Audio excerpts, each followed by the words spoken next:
This weekend, I had the pleasure of hosting the Mendip Farmers Hunt at my house in Somerset. However, despite the law-abiding fun taking place, we were greeted by some special visitors.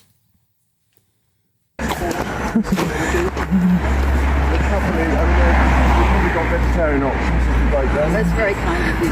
Are you sure? You can glass of water or anything. All right, excellent. Look, we're all filming each other. Isn't that jolly? You're all masked. What are you talking about? I think they're cards with your masks. You should be open. Yes, open and forthright about what you're doing, rather than trading yourself away. Pretty sinister having masks. They're children. Are you sure? Well, I'm sorry, there was quite a lot of background noise, so for radio listeners, what I was saying was they were there and we were hosting a hunt meet, so I offered them drinks and cake and all the sort of stuff that you have at hunt meets. But then I asked them why they were wearing masks when children were present and what they had to be afraid of.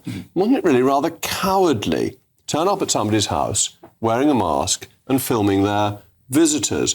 I'm all in favour of protest, and protesters have every right to oppose events they don't approve of. But wearing masks seems to me to be sinister. Shouldn't we be allowed to know who is confronting us, who is opposing us? And let me bring in my panel. I mean, Stephen, you would always be happy if you protested against something to be seen. You wouldn't have anything to hide or to be ashamed of. I've spent half my adult life doing exactly that. And I say, when I used to go out with the hunt saboteurs, which I was quite proud and pleased to do, it never occurred to me to hide my face. Well, I have to say, what a marvellous example of killing with kindness. I have to say, for you to offer them a vegan option, it's absolutely magnificent. But look, as far as I'm aware, it is actually a public order offence to wear a mask in a public place, because we had all this awful business with Boris Johnson about people who were wearing niqabs and, full burqas. But in reality, the word you said was exactly the right word. Cowards. They are cowards. They are gutless cowards. And if they're ashamed of their faces, they should be ashamed of their policies as well. Using the internet without a VPN, a virtual private network, is a bit like taking to the road without car insurance. All it takes is one unlucky moment to cost you a lot of cash. This video's sponsor is Private Internet Access. They are the VPN to help keep you safe. Click the link in the description below to find out why over 30 million people have downloaded PIA to protect themselves online. A virtual private network is an app that hides your IP address and helps keep your data private. When you're browsing the internet at home, you give up a large amount of data to businesses, to shops, and indeed to social media giants too. Hackers have the ability to steal your personal data with ease, including sensitive information such as passwords, keystrokes, and even your personal photos. Private Internet Access helps protect your personal data by encrypting your internet connection to keep your data out of the hands of cyber criminals. And it's not just hackers either to be concerned about. Information can be censored too.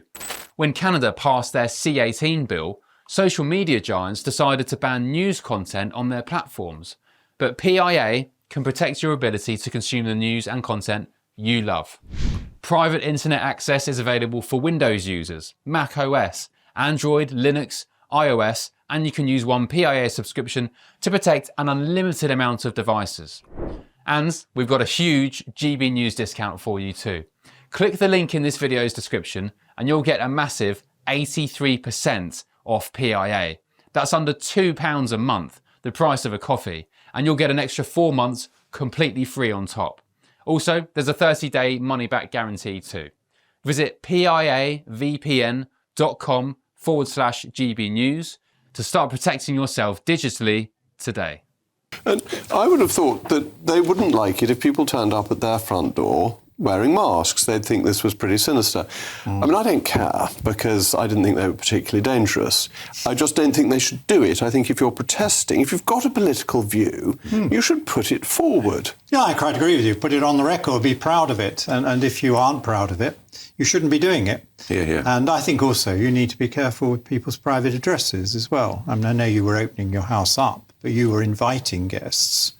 And so I do think it's more appropriate to protest in a clearly public place. And no, there should not be headgear that stops you recognising it. And they were saying their argument for covering their faces was that they were worried they would in turn be intimidated. But it seems to me this is extremely unlikely, because who would know where they live, how to find them? And actually, people participating in trail hunts don't behave like that. Well, clearly nobody did there on the occasion, on the day, when they could be clear that they were tackling the right person, and you were very courteous, and the others would have thought it quite wrong to do that. So don't judge others by perhaps standards that they apply to themselves. But Jacob, do you know where the law actually stands on this? Because just before Christmas, there was a demonstration outside the town hall where I live, and a couple of protesters turned up wearing motorcycle helmets, full-face black motorcycle helmets, and the police actually lifted them. And they said, you cannot do this, you cannot wear this, because... and their justification was that people had been breaking into banks and shops wearing motorcycle helmets and coming... But so if the law says it's a public order offence to actually be in public with a mask, except maybe for religious exemption, I don't know about that, then where does the law stand with those villains outside your house? I'm not absolutely certain. I thought... I know you should be asking me the question. I thought that if the police asked you to take your mask off and you failed to do so, then you're committing an offence. Well, the offence is if you refuse to identify yourself, it is a crime against the Police and Criminal Evidence Act. You can demand it. I mean, I can't imagine the police ever saying, who exactly are you, Sir Jacob? But, and obviously, Lord John as well. But the reality is you have to give your name and address. And if you don't give your name and address, you can be hauled off to Polar Point in Heathrow Airport. Yes, but there was no policeman there, and obviously wasn't. Well, that's interesting. That says something about the hunt, doesn't it? So you've got a large gathering of people knocking back the old stirrup cup. You talked about cake and tea. Well, my experience... Oh, well, there was definitely also port, yes. I don't know what a stirrup cup is, but I mean, apparently they do knock it back. But and it was completely peaceable.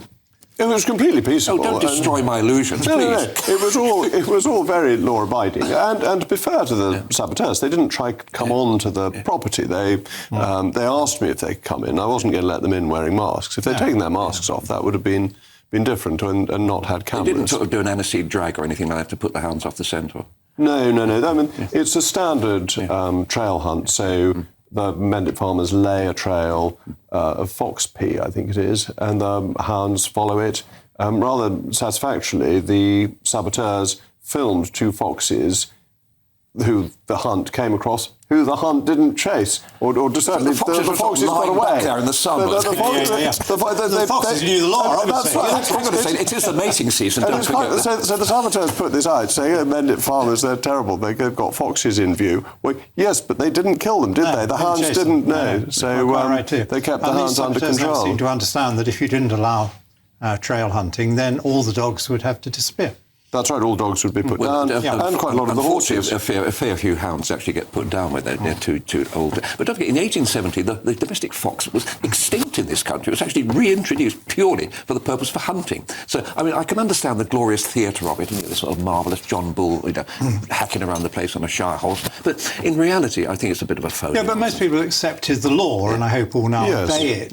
We're not arguing anymore about wanting live fox. There's a case in the courts at the moment about that. But some people break wrong to ban something that isn't fox hunting. But I think there have been 250,000 hunt meets since it was made illegal. And 120 legal cases. Yeah. So that's right. It's a very small percentage have broken the law. And I think that's important, that the hunts do seem to try to obey the law.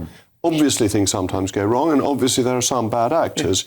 But if we had that level of abiding by the law in other things, we would live in a much more law-abiding country. I've never been on a horse in my life, to be perfectly honest, but I always thought they did a thing called steeplechasing, where you actually see the steeple of a church in the next county and you ride to that steeple, which is why we call it steeplechasing. What's wrong with that? Why do you have to kill a sentient, living, breathing creature? But they're not killing her. That's the whole point of it, isn't it? You come off it. And what they'll say is... Trail hunting is not about killing a fox. That's right. What's the difference between that and steeplechasing, then? Why do they even bother to have a hunt? Well, what's your problem with it? Well, my problem... Because the fun of it's following the hounds, following the trail, so you don't know precisely where you're going to go. If you're going for the steeple, you're doing the same thing every week. You can choose a different steeple. There's more than one steeple, even in Somerset. All right, well, we've got a few steeples in Somerset and some very beautiful churches.